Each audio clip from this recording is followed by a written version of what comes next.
மார்கழி மாதம் வரக்கூடிய நிறைய விசேஷங்கள் பற்றி நான் உங்களுக்கு ரகசிய உண்மைகள் சேனலில் நிறைய பதிவுகள் கொடுத்தேன் இல்லையா?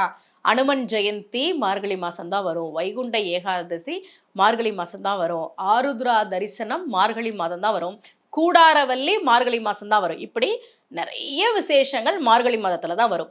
மார்கழி முடிந்த பிறகு தை மாதம் வருகிறது. இந்த வருஷம் ஜனவரி 14ஆம் தேதி தை திருநாள். இந்த தை திருநாளுக்கு என்ன சிறப்பு? தை பிறந்தால் வழி பிறக்கும்னு சொல்றாங்களே, ஏன் அப்படின்னா தை 1ஆம் தேதியில இருந்து அடுத்த 6 மாதத்துக்கு நம்ம உத்தராயண புண்ணிய காலம் அப்படின்னு சொல்லுவோம்.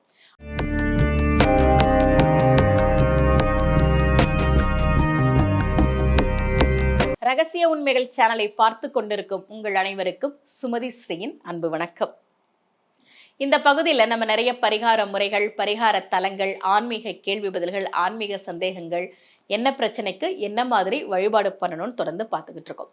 ஆடி மாசத்திலிருந்து வரக்கூடிய அந்த மாதங்கள், மார்கழி மாதம் வரைக்கும் தட்சிணாயன புண்ணிய காலம்னு சொல்லுவோம்.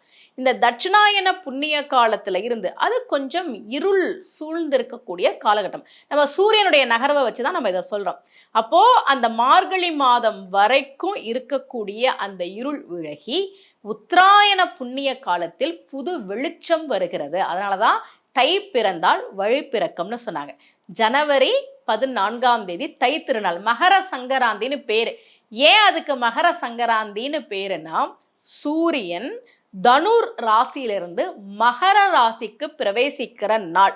அதனாலதான் அதை மகர சங்கராந்தின்னு சொன்னாங்க. அன்னைக்கு நம்ம வீட்டில் பொங்கல் வைப்போம், நம்ம எல்லாருக்கும் தெரிஞ்சதுதான். முக்கியமா தை திருநாள் என்பதே சூரியனுக்கு நன்றி சொல்கிற விழா. சூரியனுக்கு நாம் எல்லோரும் சேர்ந்து நன்றி சொல்கிற விழா தான் தை திருநாள்.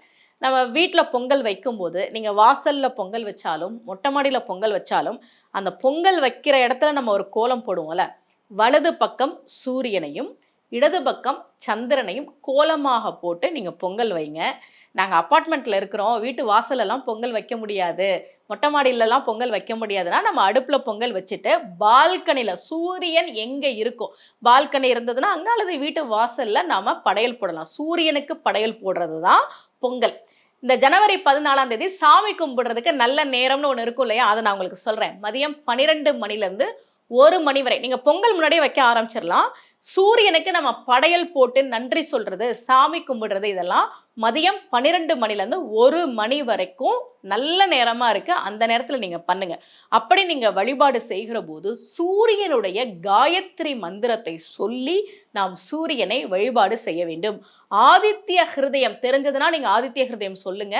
அல்லது நம்ம சூரியனுக்கு படையல் வச்சு வழிபாடு செஞ்சு நன்றி சொல்லிய பிறகு ஆதித்ய ஹிருதயம் கேட்பது என்பது ரொம்ப ரொம்ப நல்லது. சூரியன் தான் நமக்கெல்லாம் வெளிச்சத்தை கொடுக்கக்கூடிய ஒரு கிரகம். எங்கெல்லாம் இருள் இருக்கோ அந்த இருளை சூரிய பகவான் தான் நீக்கி தருகிறார் இல்லையா? உத்தராயண புண்ணிய காலத்தினுடைய முதல் நாள் தை 1ஆம் நாள் மகர சங்கராந்தி அன்றைக்கு மதியம் 12 மணியிலிருந்து 1 மணி வரை நீங்கள் வீட்டில் சாமி கும்பிடுங்க. ரொம்ப முக்கியமாக சூரியனுடைய காயத்ரி மந்திரத்தை சொல்லி சூரியனை வழிபாடு செய்கிற போது தொடர்ந்து வரக்கூடிய நாட்கள் நமக்கு மிகுந்த மகிழ்ச்சியை தரக்கூடிய நாட்களாக அமையும். அனைவருக்கும் என்னுடைய இனிய தை திருநாள் நல்வாழ்த்துக்கள். மீண்டும் சந்திக்கலாம். அனைவருக்கும் அன்புடன் சுமதி ஸ்ரீ.